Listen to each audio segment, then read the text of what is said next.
On the surface, the photograph seems ordinary. A family portrait, dated 1910, taken in a quiet town where life moved slowly and respectability was everything.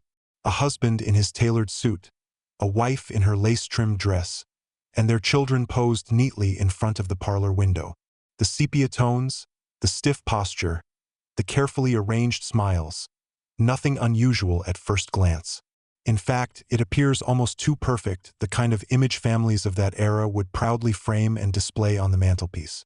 But as you allow your eyes to linger, a chill begins to creep in. Something subtle, something so easily overlooked, whispers from within the frame. It is not the clothing, not the furniture, not even the solemn expressions.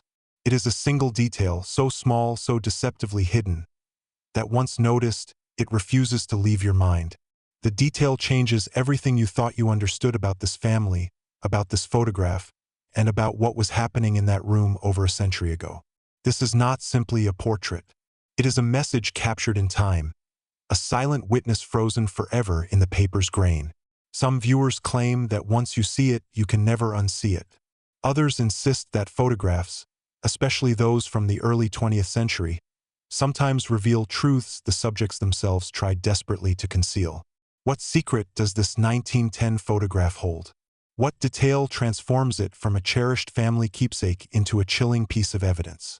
Tonight, we begin unraveling the mystery.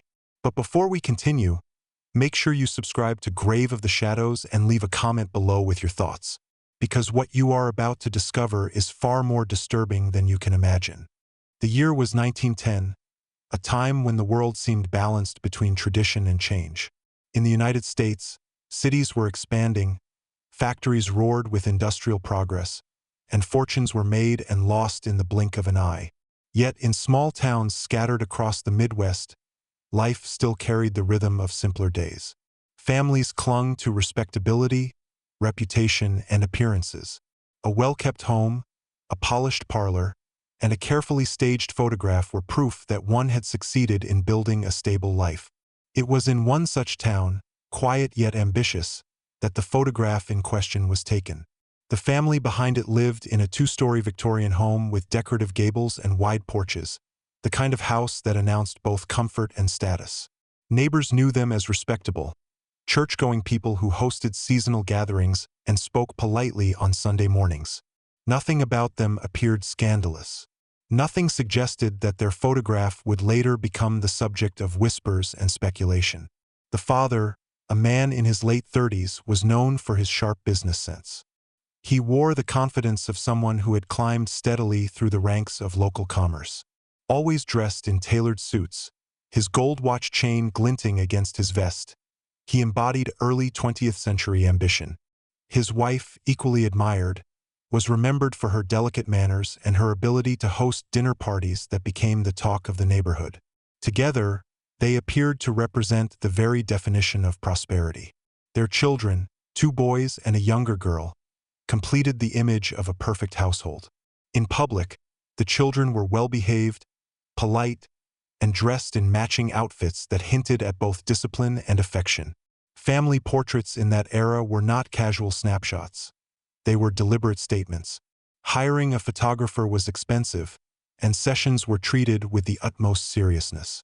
People sat stiffly for minutes at a time, holding expressions carefully as the camera's lens captured their likeness in silver nitrate and glass. These images were meant to last generations. On the day of the photograph, neighbors recalled seeing the family walking to the studio with pride. The father held himself tall, the mother adjusting her gloves, the children trailing just behind, carrying the nervous excitement that always accompanied a formal sitting. The studio itself was modest but professional, operated by a photographer whose reputation was built on precision and artistry. His portraits were praised for their clarity and composition, capturing not just faces but a sense of personality. Families trusted him to freeze their identity in time. When the shutters clicked and the flash powder sparked, nothing seemed unusual. The family posed together in front of a painted backdrop that imitated a wealthy parlor, with velvet curtains and ornate furniture. The father rested his hand firmly on the eldest son's shoulder, while the mother held the youngest child close. The expressions were restrained but proud, as expected. To anyone glancing at the finished print, the scene looked ordinary, almost textbook in its perfection. Yet history teaches us that photographs are rarely as innocent as they appear. A smile might hide tension, a posture might conceal dominance, and sometimes, in the stillness of the lens, something slips through that the subjects never intended to reveal. For this family, their 1910 portrait was meant to be a legacy, a statement of stability, love, and success. Instead, it became the first thread in a mystery that would unravel more than a century later. Because somewhere in that sepia-toned frame, among the polished shoes and lace-trimmed collars, lies a detail so unsettling that once noticed, it forever changes the way this family is remembered. The photograph that would one day spark endless questions did not surface immediately. For decades it lay quietly stored, hidden within a box of family belongings that passed from one generation to the next. Time dulled its paper edges, but the image itself survived, waiting for the moment when someone would finally look closely enough. That moment came in the hands of an unsuspecting collector. The year was recent, not 1910 but more than a century later, when estate sales had become treasure hunts for historians and antique enthusiasts. Among the piles of furniture, cracked china, and forgotten letters, a local historian named Daniel Hughes moved with practiced precision. Daniel specialized in preserving overlooked fragments of the past, photographs, documents, and diaries that others often dismissed as junk. For him, these were keys to stories long buried. In a box stacked with yellowing envelopes and brittle paper, he found it. A family portrait neatly preserved within a tarnished brass frame. Dust clung to the glass, but beneath it, the image remained astonishingly clear. At first glance, it seemed like hundreds of other portraits he had cataloged: sepia tones, stiff posture, a serious father, a delicate mother, and their children standing in arranged symmetry. He almost set it aside, dismissing it as another routine addition to his archive. But something held his attention. Perhaps it was the unusual sharpness of the faces, the way the photographer had captured even the faint texture of fabric and strands of hair. Or perhaps it was the faint unease that seemed to stir beneath the image's surface, like a whisper carried through the paper. Daniel studied it more carefully, lifting the frame toward the light. The father, stern but composed, rested a hand firmly on the eldest son's shoulder. The mother, dignified and reserved, held the youngest child in her lap. The middle child, a girl no older than 7, sat between them, her small hands folded neatly across her dress. Everything about the arrangement screamed normalcy, perfection even. Yet Daniel could not shake the feeling that something was wrong. It was not obvious at first, the kind of wrong that nags at the corner of your mind, urging you to look again. He leaned closer, tracing each face with his eyes. The father proud, self-assured. The mother composed, slightly anxious. The children obedient still. Then he saw it. A flicker of expression that did not belong. The youngest child, barely a toddler, was not smiling, nor even neutral. His gaze seemed fixed somewhere beyond the frame, his tiny eyes wide with something resembling alarm. It was not the blank stare of a child unaccustomed to long sittings. No, this was different. The intensity in his eyes seemed out of place, as though he were reacting to something unseen, something just outside the photographer's lens. Daniel's pulse quickened. He adjusted the photograph, checking for flaws, perhaps a chemical imperfection, perhaps a trick of shadow. But no, the detail was deliberate, captured cleanly, impossible to dismiss as accident. And there was more.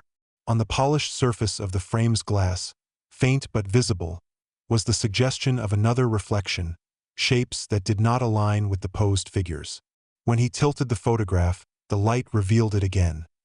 A distorted blur behind the mother's shoulder, so subtle it could be overlooked, yet so persistent it demanded attention once seen.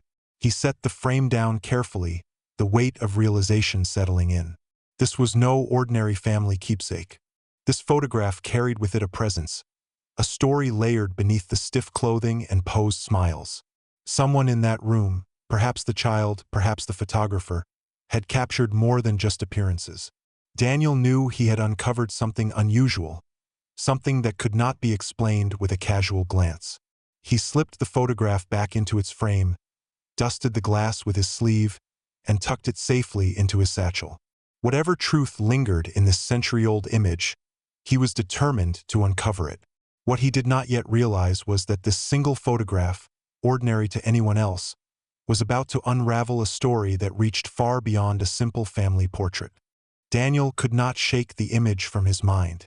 The longer he studied the photograph, the more it resisted being dismissed as an ordinary relic. Every detail, the father's posture, the mother's composure, the stiff arrangement of the children, spoke of convention. Yet the youngest child's gaze shattered that illusion. Children in early portraits were expected to sit still, but their expressions were often neutral, even blank, the result of long exposure times. What this child displayed, however, was something else entirely. His wide eyes were not vacant. They carried a sharpness, almost as if he were aware of something no one else in the room could see. It was the look of recognition, but not of comfort. Recognition of danger. Daniel leaned closer until his breath fogged the glass. He followed the direction of the child's gaze, slightly angled to the left, away from the camera. And there, barely visible, was the faint distortion he had noticed earlier. A blur, a shape, a suggestion of presence hovering behind the mother's shoulder. Too vague to identify, yet too consistent to dismiss. His historian's mind reached for explanations. Could it have been a smudge on the glass? A flaw in the photographic process? Early cameras were notorious for producing imperfections, light leaks, chemical burns, accidental double exposures. But something about this distortion felt intentional. It seemed anchored to the child's fearful gaze, as though the two were connected. The photograph no longer felt silent. It pulsed with suggestion, with questions that demanded answers. Why was the child staring so intently at something beyond the lens? Why did his expression carry such unmistakable fear? And most importantly, what exactly was captured in that faint, ghost-like blur? Daniel knew he could not solve these questions alone. If the truth was hidden in the photograph, then he needed expertise far beyond casual observation. Someone who could read the technical language of early photography, someone who could separate accident from evidence. He slipped the frame back into his satchel, his heartbeat quickening. This was no longer a collector's curiosity. This was the beginning of an investigation. Daniel Hughes was not the type to let unanswered questions rest.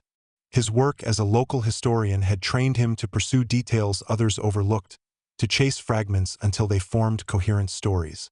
Still, as he carried the photograph home that evening, he felt an unusual weight pressing against his curiosity.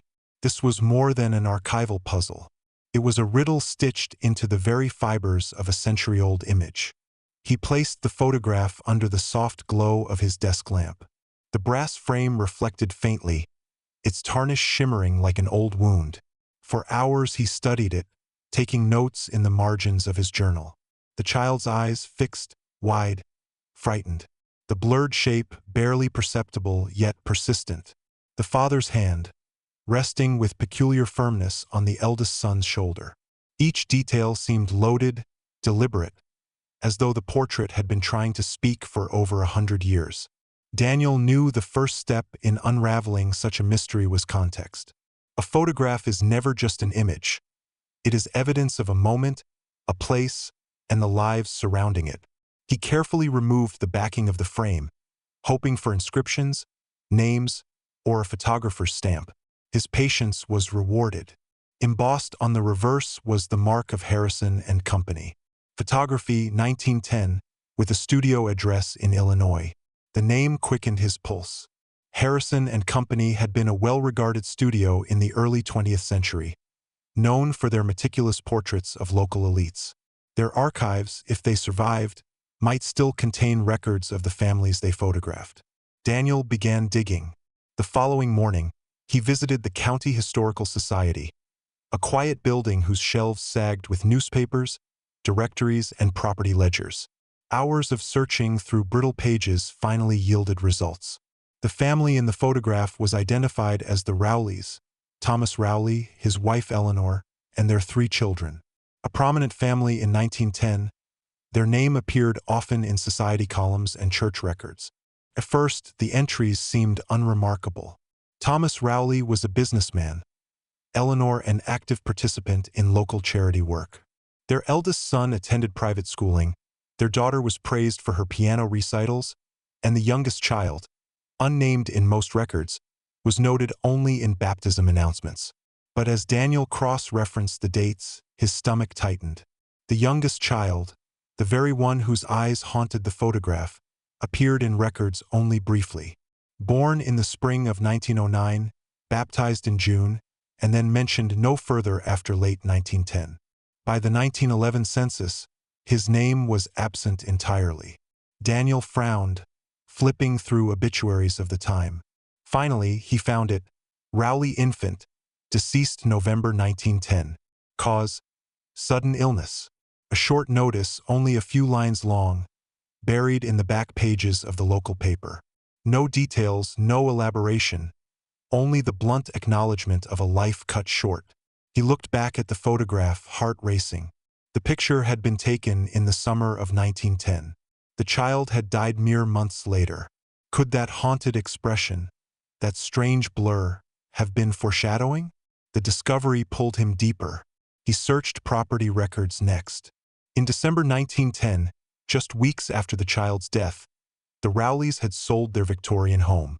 Strangely, it was sold at a significant loss, far below its appraised value. Soon after, the family relocated to another state, severing ties with their community. Neighbors interviewed in old society notes described the move as sudden and unexpected. Daniel scribbled feverishly in his journal. A child dead before his 2nd birthday. A family abruptly leaving their home. A photograph capturing both in unsettling detail. He felt the stirrings of a pattern but lacked the knowledge to prove what the image suggested. Late that evening, Daniel expanded his search online. Digitized archives revealed fragments of the Rowley legacy. Thomas Rowley had been linked to questionable financial dealings in 1909, investments that had left several local families in ruin. Though never prosecuted, his reputation had quietly soured. Eleanor, meanwhile, had been hospitalized twice for what newspapers described as nervous exhaustion. One clipping chilled Daniel most of all. A private letter, preserved in a university archive, written by a family acquaintance. It hinted at strange circumstances surrounding the Rowley infant's death, suggesting that whispers circulated even then. The writer urged caution, noting, "Some say the child's passing was not as natural as the family claims." Daniel leaned back, the weight of history pressing on his chest. Could the child's death have been more than illness? Could the photograph, in its frozen silence, have captured traces of a truth the family buried? Yet for all his findings, Daniel knew speculation was dangerous without expertise. The photograph contained visual details beyond his training. The blur, the lighting, the intensity of the child's gaze. These demanded the eye of a professional who understood photography of that era. He carefully slid the photograph into a protective sleeve. Tomorrow, he decided he would contact someone who could help. Someone who could read the technical language hidden in the image's grain. For now, though, he stared one last time at the child's fearful eyes. A century had passed since they were captured. Yet they still seemed alive, still seemed to plead with anyone willing to notice. And Daniel, more than ever, was determined to listen. The following morning, Daniel carried the photograph across town to the university, where the Department of Historical Arts housed one of the region's foremost experts in early photography. Professor Helen Marwick had spent 3 decades studying antique cameras, glass plates, and the chemistry that gave life to images now considered priceless. Her office was more like a museum than a workspace. Shelves lined with century-old cameras, stacks of fragile negatives, and portraits arranged like windows into forgotten lives. When Daniel presented the Rowley photograph, she examined it with immediate interest. Adjusting her spectacles, she angled the frame under the light, tracing every inch of the sepia surface. "Harrison and Company," she murmured, recognizing the embossed stamp on the back. A respected studio, especially around 1910. Known for their clarity and composition, they prided themselves on precision. Daniel leaned forward. Do you see anything unusual? Professor Marwick tilted the photograph closer to her lamp. Yes, she said slowly. Several things. Look here at the child's gaze. For one so young, perhaps 18 months at most, this expression is extraordinary.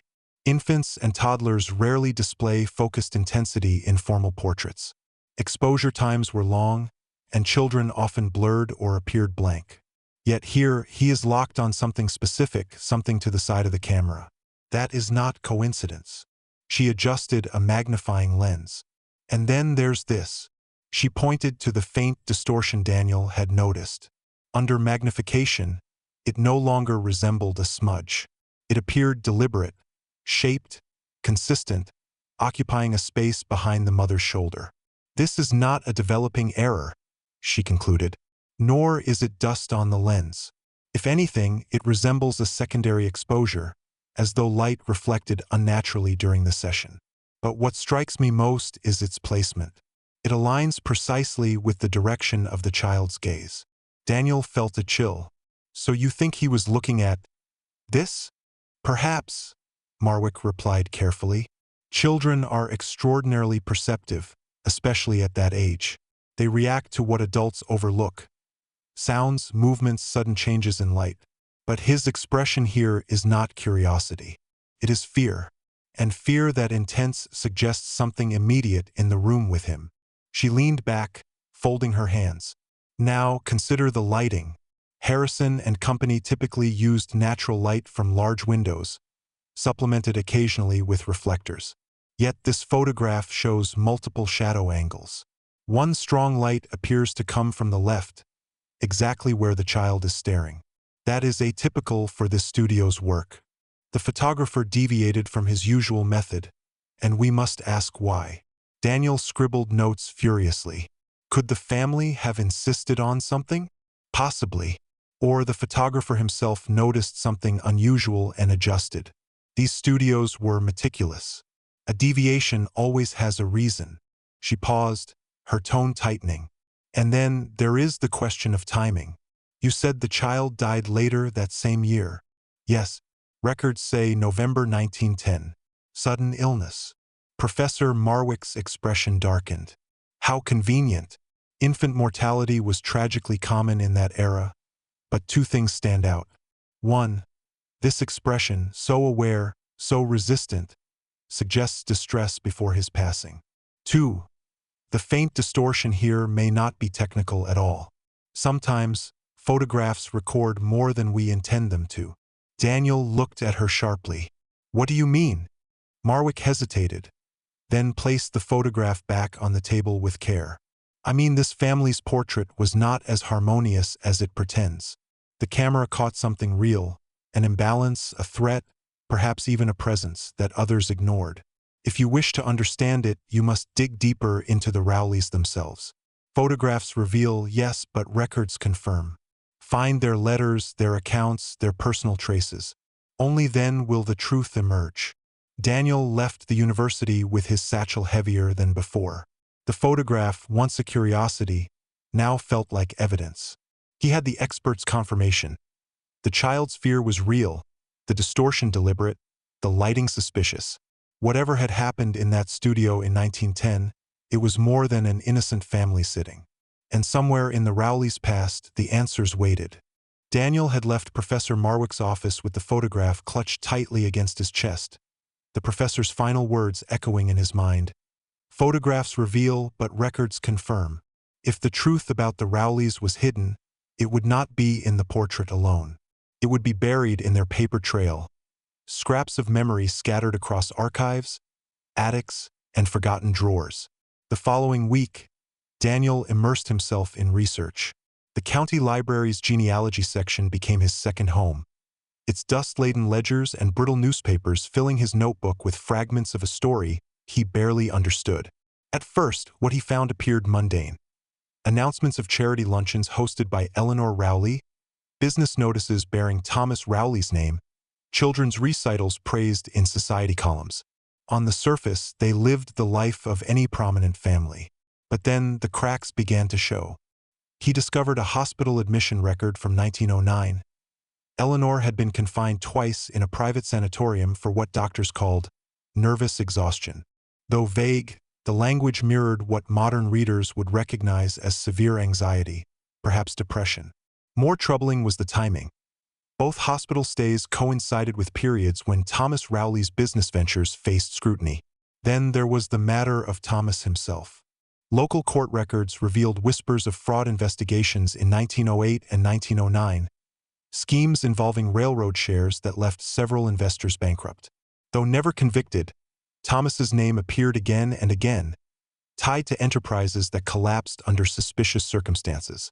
His reputation, though carefully polished, carried the stains of dishonor just beneath the surface. Still, none of this explained the photograph, until Daniel found the letter. It was tucked in a private collection at the local museum, preserved only because a distant relative had donated boxes of Rowley correspondence decades earlier. Written in Eleanor's trembling hand, dated November 20th, 1910, 5 days after the infant's death, the letter was addressed to her sister Margaret. Daniel unfolded the transcript with shaking fingers. "Dearest Margaret, I cannot remain in this house another day. The air feels poisoned, the walls heavy with silence. Thomas says our boy was taken by sudden illness, as the doctor claimed, but I cannot shake what I have seen. I have watched him measure drops from a small bottle, claiming it was for his back pain, though he never takes it himself. I have seen him administer it to the baby, and afterward, the poor child grew so quiet, so terribly quiet. On the night he died, Thomas was alone with him for an hour before calling for help. When I held my baby afterward, his skin was cold as stone. I know what I suspect, though I dare not write it plain. I fear for what may happen next. Your loving sister, Eleanor." Daniel read the words aloud in a whisper, his voice trembling. This was no vague suspicion. Eleanor had feared her husband was poisoning their child. The more Daniel searched, the more the pieces aligned. Property records showed the Rowleys sold their house within weeks of the child's death, relocating to Chicago. The sale was rushed and undervalued, suggesting desperation rather than planning. By early 1911, Eleanor disappeared from social mentions entirely, while Thomas reemerged as a widower by 1913. No obituary for Eleanor could be found, no official death record within the county. Daniel's chest tightened. Had she vanished willingly, or had something darker silenced her? He dug further, turning to university archives where Harrison and Company's business ledgers were preserved. There, in faded ink, he found the entry for July 1910, Rowley family, commission formal portrait, payment received in advance. Notable session, Mrs. R. Anxious, refused several poses. Infant uncooperative, distress evident when father approached. Photographer instructed to minimize father-child contact in final prints. The note chilled him to the bone. Even the photographer had noticed the child's distress, had attempted to protect him through subtle adjustments. Yet the final portrait still carried the trace of fear, the eyes that pleaded silently across a century. More evidence surfaced in fragments.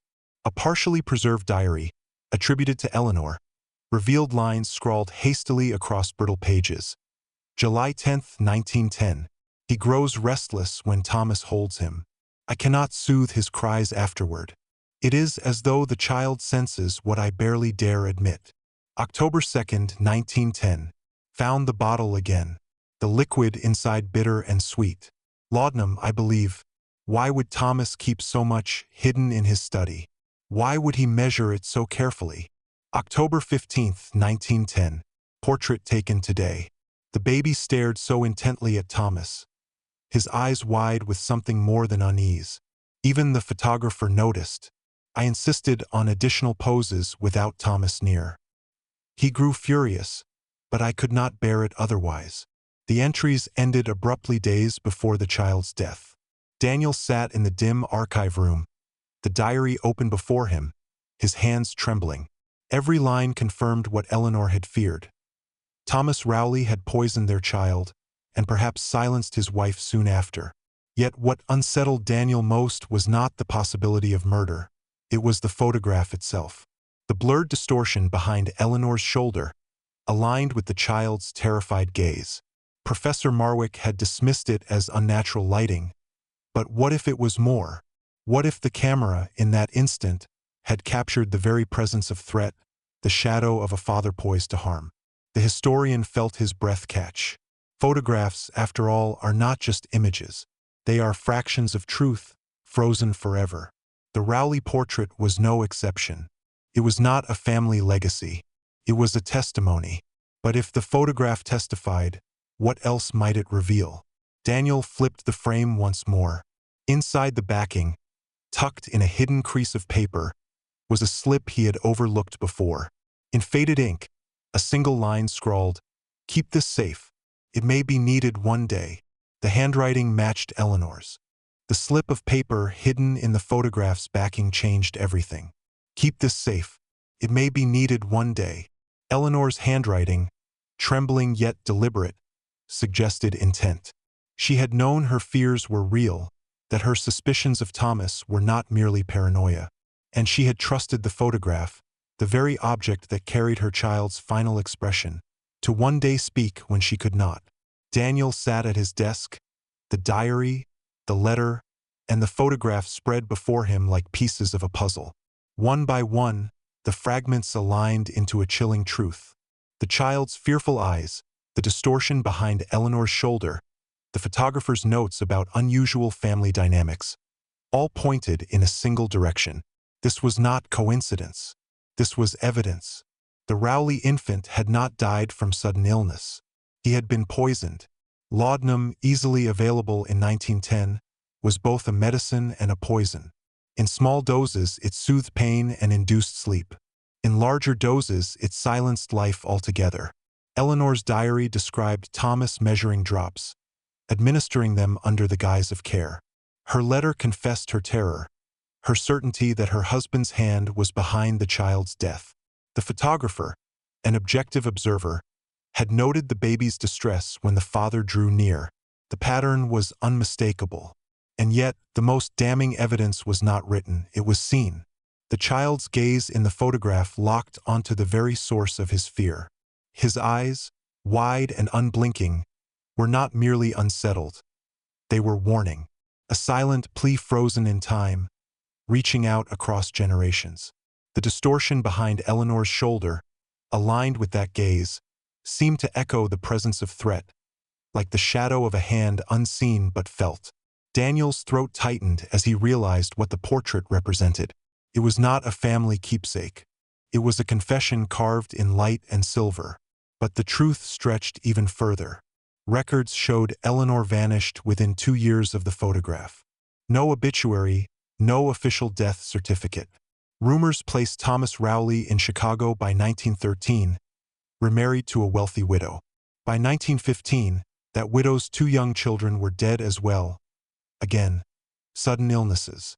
Thomas inherited her fortune and moved west. His trail marked by whispered suspicions but no convictions. The pattern repeated. Children silenced. Wives erased. Fortunes absorbed. Daniel stared at the evidence spread before him, his pulse thundering in his ears. This was no grieving father falsely accused by history. This was a predator hidden in plain sight, a man who weaponized trust, reputation, and medicine to construct a legacy built on death. And all along, the truth had been staring back through the eyes of a child. Daniel pressed his palms against the desk, struggling to steady himself. He thought of Professor Marwick's words, "Photographs reveal more than we intend." How hauntingly accurate. The Rowley portrait had revealed fear, revealed imbalance, revealed the trace of a crime invisible to contemporaries. Now, over a century later, it spoke louder than ever. He lifted the photograph once more, his reflection faintly overlapping with the faces frozen inside. The father's pride, the mother's quiet distress, the children arranged neatly. And there, the youngest child's gaze, unwavering, eternal. It was as if the boy's eyes had transcended time, carrying their testimony to anyone willing to see.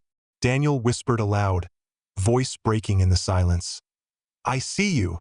For the first time in more than 100 years, the child's warning had been heard. The climax of the Rowley family's secret was no longer hidden in dusty archives or whispered suspicions. It was alive, undeniable, captured forever in a single frame of film. And Daniel knew this was only the beginning. The photograph had revealed the crime. Now the world needed to hear it. For days after piecing together the Rowley tragedy, Daniel found it difficult to sleep. The photograph lay on his desk, its sepia tones watching him each time he passed by. It no longer felt like an artifact. It felt like a voice, quiet, steady, and determined. A voice that had been silenced in life but endured in memory. The infant whose fearful gaze pierced the photograph had never spoken a word of testimony. Yet his eyes carried more truth than courtrooms and doctors of his time had acknowledged. What officials dismissed as sudden illness was, in reality, the calculated cruelty of a father who saw his family not as blessings but as obstacles. The photograph had not just preserved their likeness, it had preserved their warning. Daniel thought often of Eleanor, the mother whose letters and diary entries revealed both her desperation and her courage. She had recognized the danger, suspected the poison, and tried to protect her child even as she herself faced the suffocating weight of societal silence. Women in her time had little recourse, their voices often disregarded against the authority of wealthy men. Eleanor's words had not saved her son, and perhaps not even herself, but they had outlasted her husband's reputation. History had a way of burying such truths beneath polite obituaries and censored reports. Yet here, more than a century later, the truth surfaced through a single photograph. It was a reminder that time does not erase guilt. It only waits for someone willing to look closely enough. As Daniel compiled his findings into a report for the Historical Society, he knew he was not merely preserving the Rowley story. He was giving voice to those silenced. The photograph would no longer be mistaken for a relic of happy domesticity. It would stand instead as evidence, as testimony, as a warning about the faces evil can wear. He imagined the photograph displayed in a museum, not hidden in dusty boxes. Visitors would pause before it, at first seeing only the formality of a typical 1910 family portrait. But then, their eyes would catch the same detail Daniel had seen, and unease would ripple through them. They would understand that not all smiles are genuine, not all families harmonious, and that sometimes the most innocent eyes perceive the darkest truths. For Daniel, the work was finished, but the story was far from over. The Rowley infant's gaze would continue to speak, long after the last page of archives was closed. And perhaps that was the greatest justice history could offer. The assurance that the truth, though delayed, could never be fully buried. The Rowley family photograph teaches us something chilling. Even the most ordinary images can conceal extraordinary truths. A century ago, a child's terrified eyes tried to speak, and only now have we begun to listen. It makes you wonder, how many other portraits, journals, or heirlooms still hold secrets waiting to be uncovered? If this story left you unsettled, remember, it is not just history. It is a reminder that evil often hides behind respectability, and silence can last only until someone dares to notice. Now, I want to hear from you. What detail in the Rowley photograph haunts you most? Share your thoughts in the comments, and don't forget to subscribe to Grave of the Shadows, where forgotten stories are finally heard.